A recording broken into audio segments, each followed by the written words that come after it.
இப்போ இந்த சூரியனை வந்து நம்ம ஃபாலோ பண்ணிட்டு இருக்கிறோம்ல, இது வந்து நபி ஸல்லல்லாஹு அலைஹி வஸல்லம் காலத்தில் இந்த மாதிரியான மெத்தடை தான் நம்ம ஃபாலோ பண்ணிட்டு இருக்கோமான்னு கேட்டால் கிடையாது. நபி ஸல்லல்லாஹு அலைஹி வஸல்லம் அவங்களுடைய காலத்தில் தொழுகையுடைய நேரங்கள் வந்து ஒரு குச்சி நட்டப்பட்டிருக்கும், அதோடைய நிழல்களை அடிப்படையாக கொண்டு தான் அவங்க தீர்மானம் பண்ணுவாங்க.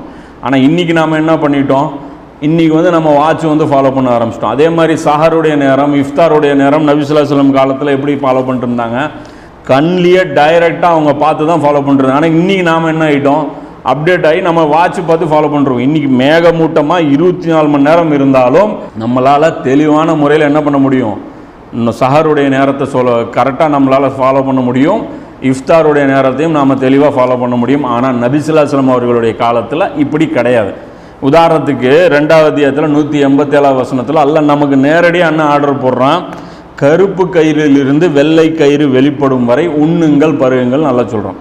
அப்போது கருப்பு கயிறு வெள்ளை கயிறுங்கிறது என்ன, அந்த ஃபஜ்ருடைய அந்த நேரத்தில் வானத்தில் அந்த ஏற்படக்கூடிய ஒரு சின்ன அளவு வெளிச்சம், அந்த ஷேடு மாறுறது, அது நமக்கு இப்போ ப்ராக்டிக்கலாகவே தெரியாது. அது ஷேடு மாறுறது எப்படிங்கிறது நமக்கு இன்னி வரைக்கும் நான் கூட சஹரு முடிச்சுட்டு வெளியே போய் பார்ப்பேன், நம்ம கண்ணுக்கு ஒன்றுமே தெரியாது.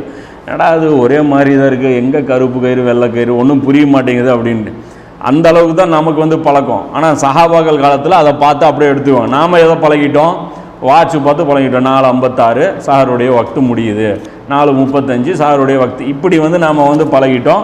ஸோ அந்த அடிப்படையில் இது வந்து மாற்றமான ஒரு செயலோ, கேலண்டரை ஃபாலோ பண்ணுறது நபி வழிக்கு புறமானது, அது ஹராமான ஒரு வழிமுறையை நம்ம கையில் எடுத்துக்கிட்டோம். விஞ்ஞானம் வந்து தேவையில்லாது போட்டு குழப்பிட்டு இது நவீன வழிகேடு இப்படிலாம் வந்து கணக்கில் எடுத்துக்கிட்டு அந்த மாதிரியெல்லாம் ஃபத்வாவெல்லாம் கொடுக்கக்கூடாது. இது வந்து ஒரு தவறான விஷயமா போயிடும். எப்படி சூரியனுக்கு வந்து நாம் அந்த மாதிரி அப்டேட் ஆகி நம்ம வந்தோமோ, அதே மாதிரி சந்திரன் விஷயத்திலும் நாம் என்ன ஆகணும், அப்டேட் ஆகி வரணுங்கிறத நம்ம புரிஞ்சுக்கணும்.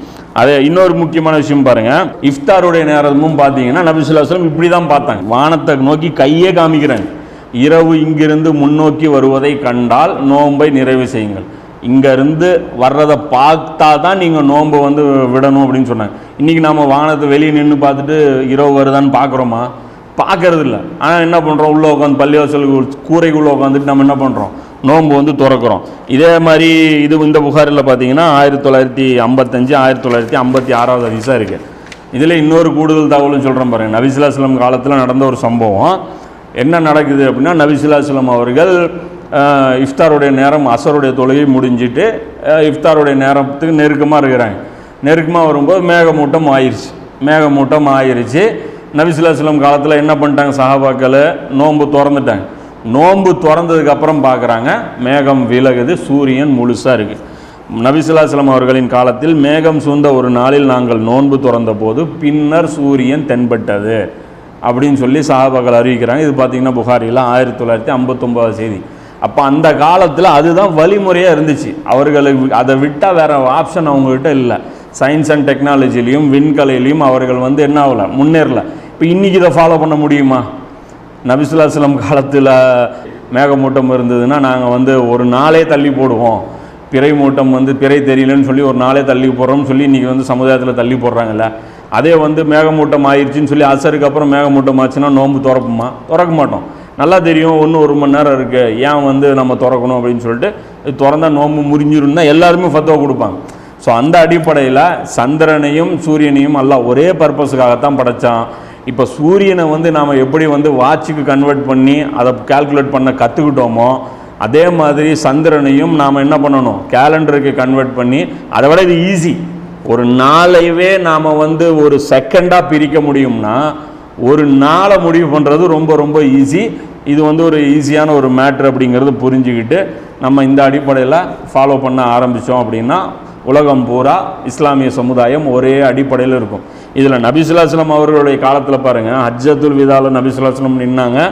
பல ஊர்களை சார்ந்த மக்கள் இருந்தாங்க.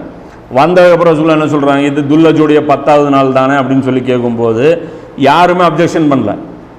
இதே நம்ம இப்போ இன்றைக்கி போய் ஹஜ்ஜில் போய் நின்னா இது துல்லஜுடைய 10வது நாள்னா என்ன சொல்லுவோம், இந்தியாக்காரன் என்னம்மா துல்லஜுடைய 8வது நாளும்மா, அமெரிக்காக்காரன் என்னம்மா துல்லஜுடைய 11வது நாளும்மா, ஒருத்தன் என்னம்மா இல்லை துல்லஜுடைய 9வது நாளும்மா. ஒருமித்த ஒரு நாளே நமக்கு கிடையாது.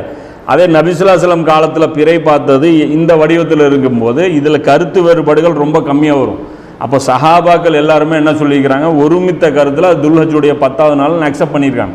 இதில் இப்போ இவங்க கால்குலேட்டர் போட்டிருக்காங்கல்ல, இந்த ஹிஜ்ரி கமிட்டியை சார்ந்த இந்த சகோதரர்கள், அதில் அவங்க பேக் கால்குலேஷன் பண்ணி எது வரைக்கும் காட்டுறாங்க அப்படின்னா, அந்த மினாவில் நடந்த நபி ஸல்லல்லாஹு அலைஹி வஸல்லம் அந்த உரை நிகழ்த்தினாங்க இல்லையா, அந்த நாள் நபி ஸல்லல்லாஹு அலைஹி வஸல்லம் சொன்னாங்க, இது துல்ஹஜ்ஜுடைய 10வது நாள், வெள்ளிக்கிழமை வருது, அந்த வெள்ளிக்கிழமை தான் அந்த நாளுன்னு சொல்லி கரெக்டாக இந்த கால்குலேஷன் அப்படியே ரிவர்ஸில் எடுத்துகிட்டு போனால் பர்ஃபெக்டாக அது போய் மேட்ச் ஆகுது. அந்த அளவுக்கு அது வந்து கேலண்டர் வந்து துல்லியமாக வந்து இருக்குது அப்படிங்கிறதும் வந்து இதில் வந்து புரிஞ்சிக்க முடியுது. இந்த கேலண்டர் பார்த்தீங்கன்னா கூகுள் ஆப்பில் குரான்ஸ் கேலண்டர் அப்படின்னு சொல்லிட்டு இருக்குது. அது கீழே அந்த டிஸ்கிரிப்ஷனில் நான் வந்து அந்த ஆப்புடைய அந்த இதை கூட லிங்க் பண்ணுறேன், அதை வந்து டவுன்லோட் பண்ணிக்கங்க. அதே மாதிரி ப்ளே ஸ்டோரில் இது இருக்குது. அதே மாதிரி வந்து அவங்களுடைய வெப்சைட்டும் இருக்குது, ஹிஜ்ரி கமிட்டி அப்படின்னு, ஹிஜ்ரி கேலண்டர் அப்படின்னு சொல்லிட்டு ஒரு வெப்சைட் இருக்குது. அதுவும் வந்து யூடியூப்பில் வந்து அந்த ஃபஸ்ட் கமெண்ட்லேயே வந்து அது டிஸ்கிரிப்ஷனில் அதையும் போடுறேன். அதுலேயும் உங்களுக்கு சம்மந்தப்பட்ட டவுட்ஸ் இருந்ததுன்னா அதை வந்து கிளியர் பண்ணிங்க. இது